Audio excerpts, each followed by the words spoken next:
আসসালামু আলাইকুম রহমতুল্লাহি আবরাকাতুহ। আলহামদুলিল্লাহি ওয়াহদাহ ওয়াসসালাতু ওয়াসসালামু আলা মাল্লা নাবিয়্যা বা'দাহ। আলোচ্য বিষয় মৃত্যুর পর মানুষের আকাঙ্ক্ষা। মৃত্যুর পর মানব সন্তান প্রায় 18টি আকাঙ্ক্ষা আফসোস করতে থাকবে। 1 নাম্বার, আমরা যদি মুসলিম হতাম। এই মর্মে মহান আল্লাহ তাআলা বলেন, আউযু বিল্লাহি মিনাশ শাইতানির রাজীম রুবামা ইয়াওয়াদ্দুল্লাযীনা কাফারু লাউ কানু মুসলিমিন। কোন সময় কাফিরেরা আকাঙ্ক্ষা করবে যে তারা যদি মুসলিম হতো। সূরাতুল হিজর আয়াত নাম্বার 2। 2 নাম্বার, হায় আমি যদি মাটি হয়ে যেতাম। ইন্না আযারনাকুম আযাবান করিবা ইয়াওমা ইয়ানযুরুল মার'উ মা কদ্দামাত ইয়াদাহু ওয়া ইয়াকুলুল কাফিরু ইয়া লাইতানি কুনতু তুরাবা।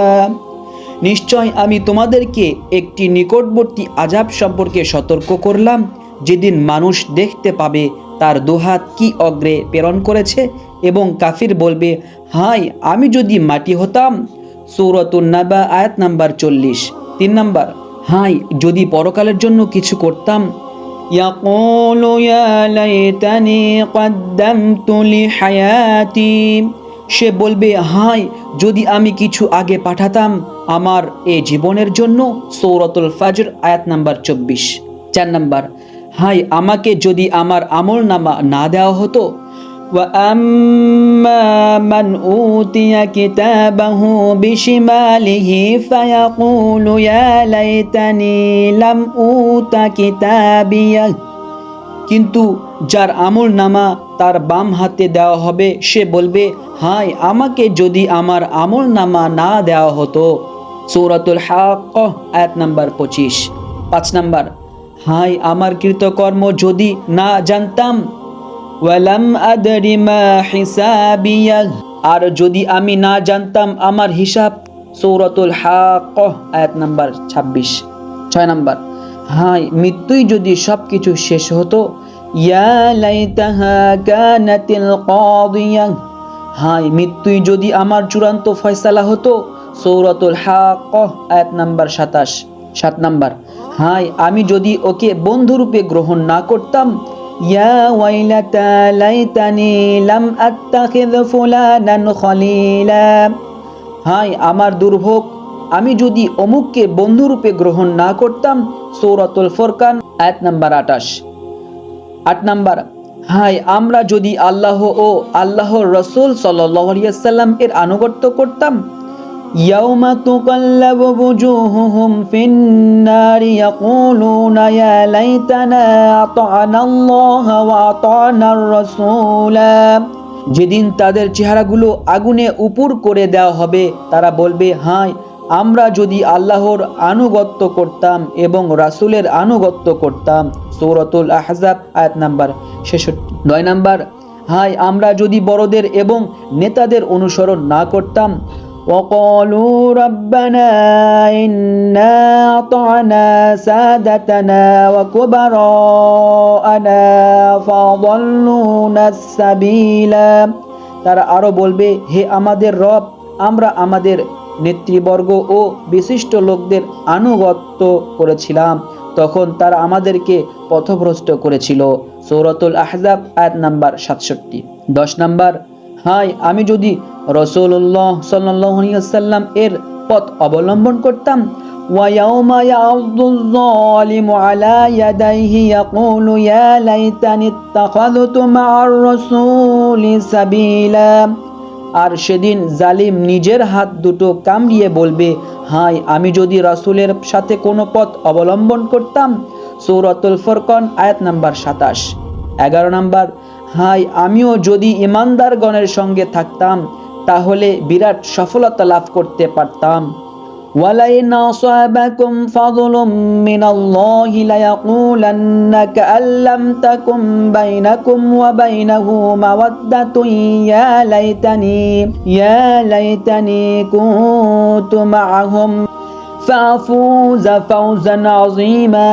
আর তোমাদের কাছে আল্লাহর পক্ষ থেকে কোনো অনুগ্রহ এসে পৌঁছলে অবশ্যই সে বলবে যেন তোমাদের ও তার মধ্যে কোনো হৃদ্যতা ছিল না। হায়, যদি আমি তাদের সাথে থাকতাম তাহলে আমি মহা সফলতা অর্জন করতাম। সূরাতুন নিসা আয়াত নাম্বার ৭৩। ১২ নাম্বার, হায় আমি যদি আমার রবের সঙ্গে কাউকে শরিক না করতাম।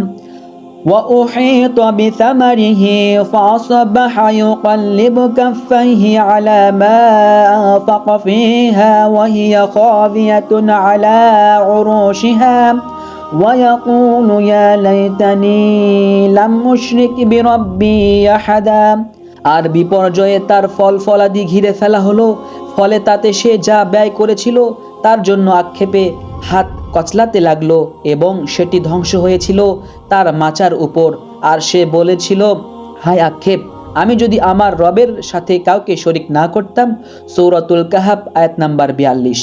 ১৩ নাম্বার, হায় এমন যদি কোনো সূরত হতো আমাদেরকে আবার দুনিয়াতে পাঠানো হতো।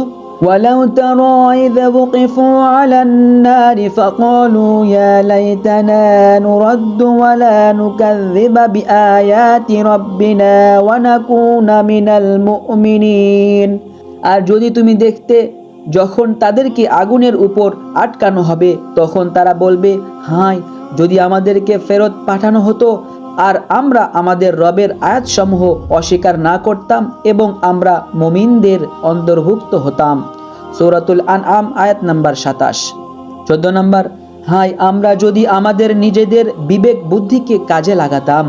وقالوا لو كنا نسمع أو نعقل ما كنا في أصحاب السعير। আর তারা বলবে, যদি আমরা শুনতাম অথবা বুঝতাম তাহলে আমরা জ্বলন্ত আগুনের অধিবাসীদের মধ্যে থাকতাম না। সূরাতুল মুলক আয়াত নাম্বার ১০। ১৫ নাম্বার, হায় যদি আমরা আল্লাহর স্মরণে মগ্ন থাকতাম। ওয়ামান ইয়াশু আন যিকরির রহমানি নুকাইয়িদ লাহু শাইতানান ফাহুয়া লাহু করিন। আর যে পরম করুণাময়ের জিকির থেকে বিমুখ থাকে আমি তার জন্য এক শয়তানকে নিয়োজিত করি, ফলে সে হয়ে যায় তার সঙ্গী। وَإِنَّهُمْ لَيَصُدُّونَهُمْ عَنِ السَّبِيلِ وَيَحْسَبُونَ أَنَّهُمْ مُهْتَدُونَ। আর নিশ্চয় তারাই শয়তান মানুষদেরকে আল্লাহর পথ থেকে বাধা দেয়, অথচ মানুষ মনে করে তারা হেদায়েত প্রাপ্ত। সূরাতুজ যুখরুফ আয়াত নাম্বার ৩৬-৩৭। ১৬ নাম্বার, যদি আমলনামা না দেওয়া হতো। ووضع الكتاب فترى المجرمين مشفقين مما فيه ويقولون يا ويلتنا ما لهذا الكتاب لا يغادر صغيرة ولا كبيرة إلا أحصاها ووجدوا ما عملوا حاضرا ولا يظلم ربك أحدا। আর আমলনামা রাখা হবে, তখন তুমি অপরাধীদেরকে দেখতে পাবে ভীত তাতে যা রয়েছে তার কারণে। আর তারা বলবে, হায় ধ্বংস আমাদের কি হলো এ কিতাবের, তা ছোট বড় কিছুই ছাড়ে না, শুধু সংরক্ষণ করে এবং তারা যা করেছে তা হাজির পাবে, আর তোমার রব কারো প্রতি জুলুম করেন না। সূরাতুল কাহাফ আয়াত নাম্বার ৪৯। ১৭ নাম্বার, যদি শয়তানকে বন্ধুরূপে গ্রহণ না করতাম। حتى إذا جاءنا قال يا ليت بيني وبينك بعد المشرقين فبئس القرين। অবশেষে যখন সে আমার নিকট আসবে তখন সে তার শয়তান সঙ্গীকে উদ্দেশ্য করে বলবে, হায় আমার ও তোমার মধ্যে যদি পূর্ব পশ্চিমের ব্যবধান থাকতো, সুতরাং কতই না নিকৃষ্ট সে সঙ্গী। সূরাতুজ যুখরুফ আয়াত নাম্বার ৩৮। ১৮ নাম্বার, হায় আমার দুষ্কর্মের মাঝে সুদূর ব্যবধান থাকতো। ইয়াউমা তাজিদু কুল্লু নাফসিন মা আমিলাত মিন খায়রিন মুহদারা ওয়া মা আমিলাত মিন সূ তাওয়াদ্দু লাউ আন্না বাইনাহা ওয়া বাইনাহু আমাদান বাঈদা ওয়া ইউহাযযিরুকুমুল্লাহু নাফসাহু ওয়াল্লাহু রাউফুম বিল ইবাদ। যেদিন প্রত্যেকে উপস্থিত পাবে যে ভালো আমল সে করেছে এবং যে মন্দ আমল সে করেছে তা, তখন সে কামনা করবে যদি মন্দ কাজ ও তার মধ্যে বহুদূর ব্যবধান হতো, আর আল্লাহ তোমাদেরকে তার নিজের ব্যাপারে সাবধান করেছেন এবং আল্লাহ বান্দাদের প্রতি অত্যন্ত স্নেহশীল। সূরাতুল আলে ইমরান আয়াত নাম্বার 30।